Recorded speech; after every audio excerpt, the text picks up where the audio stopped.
Hi Pisces, this is Heather with Twin Flame Blu-ray Tarot. This is your monthly reading for June 2019. I hope that you all had a wonderful May and that things are going well for you across all areas of your life. Just in a meditation for you, so I'm going to stop shuffling for a second and tell you about that. So I got some crazy stuff. Apparently roses are a theme, so watch your sun, moon, and rising.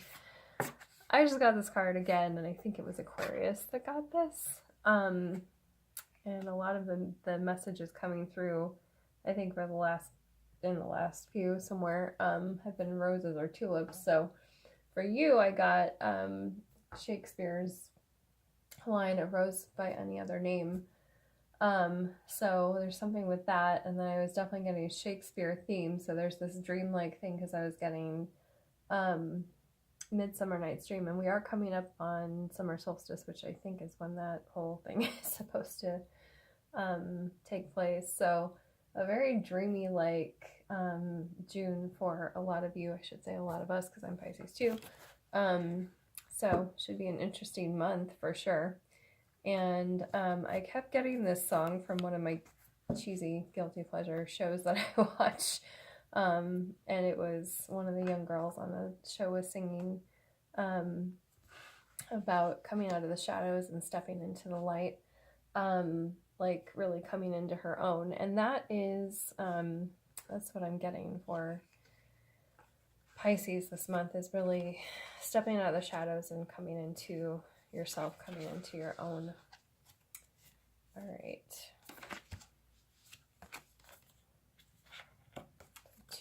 There's two cards now. Okay. But the first card out, funny enough, to me feels a lot like that theme.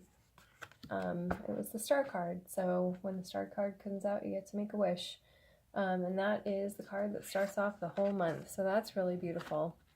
And then to go along with the rose theme, here's the Five of Pentacles with a rose on it.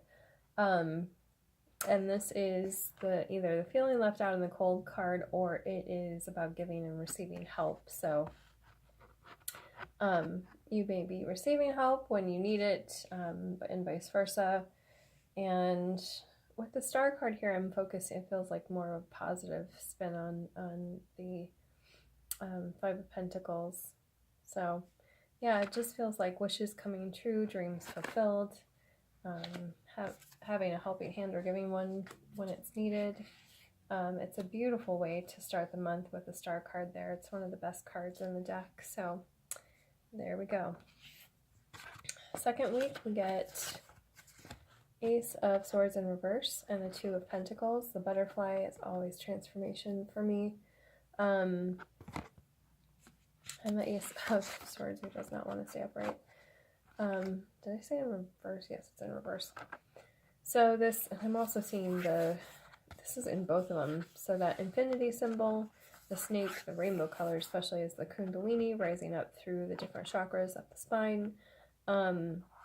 Ace of Swords in the upright is new ideas coming in, and kind of in this deck, kind of a lightning strike way, like those eureka type moments. It's in reverse. To me, it's just making sure we ground those ideas into reality, and that's kind of what the Pentacles are here to say. And this is usually the Two of Pentacles, the card of juggling more than one job, having your day job and your passion job on the side, whatever it is that you have going. But it's really catching these ideas and grounding them as they come in. And again, watch your sun, moon, and rising, because someone else had this like firefly card. I'll put all of the spreads on Twin Flame Blu-ray Tarot at Instagram so you can see who has what. But yeah, the firefly is about like catching those, and we had that a couple months ago, I think. Catching those ideas when they come in and using that inspiration. That's kind of what this is feeling like, because we really, as Pisces, have to work on the grounding part of things, because that doesn't come as naturally to us usually. The third week, we get Judgment and the Ace of Cups. Judgment card being about second chances, someone possibly coming back around, and the Ace of Cups being an offer of love. So this looks like a very relationship, possible relationship centered Third week could be making a decision about giving someone another chance or accepting someone back in your life, or on the off chance, it could be, because cups can also be things that we're passionate about, new beginnings with passion projects, things like that. But to me, this looks up for a lot of us, or a lot of you, for the chance to either start something new, forgive someone, and start something over. And again, using your own judgment as to whether that is healthy for you, if that's the right thing to do for you, to accept that person. All right, then we get all these wish fulfillment cards this month. That's great. Or a couple of them anyway. So the Nine of Cups is emotional wish fulfillment. And that goes right along with what we were just talking about from the third week. So in the fourth week, that is looking really good. And then we get, and we have two crescent moons. We don't really have a lot of the, I can't even think right now, a lot of the eclipse energy. Apparently it's not for us in this reading, but the eclipses are coming in July, at the beginning and the middle. So some of you could be feeling that. We feel it a month earlier, a month later.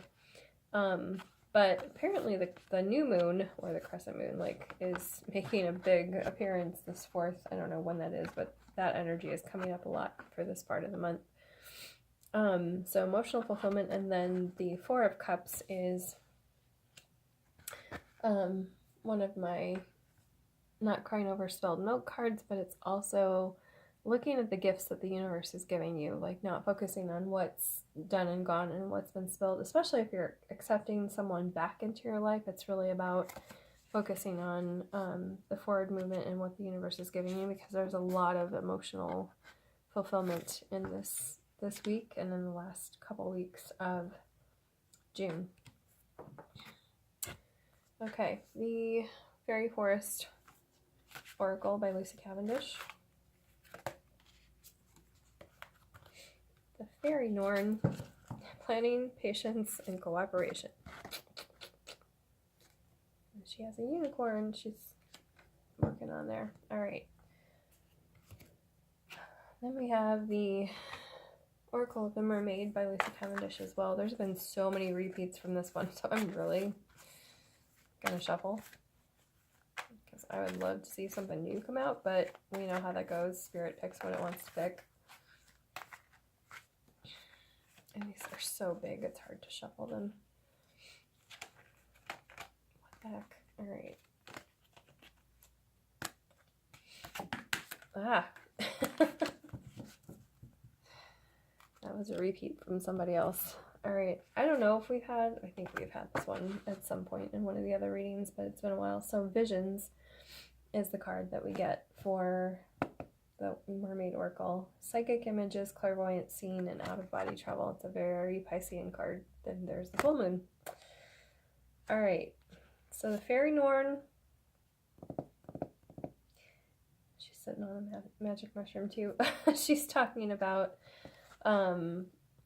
taking your time, planning things out, not rushing into anything. Things will all happen better if you take a minute to process. And I'm looking back at this Judgment card too. So taking your time and making clear-headed decisions. Also, listening to your intuition, your guidance, higher guidance.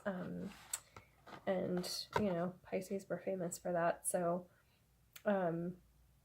this to me is all about listening to your gut, listening to your instincts, and taking your time and not rushing a decision or not rushing into anything. The Wild Unknown Animal Spirit Oracle deck.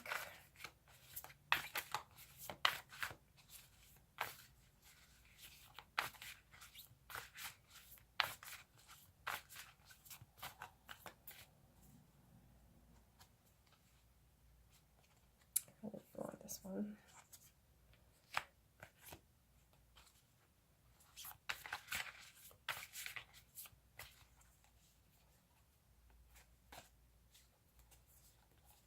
One. B made an appearance again for us. I try and get new cards. I really do. I wish for them. Sea Serpent in reverse. And our crossing card for this is B, which we have had before. Our little worker bee. I'm going to look up sea serpent and read about that. Because I forget which chakra. I want to say it's the sacral, but I do not remember.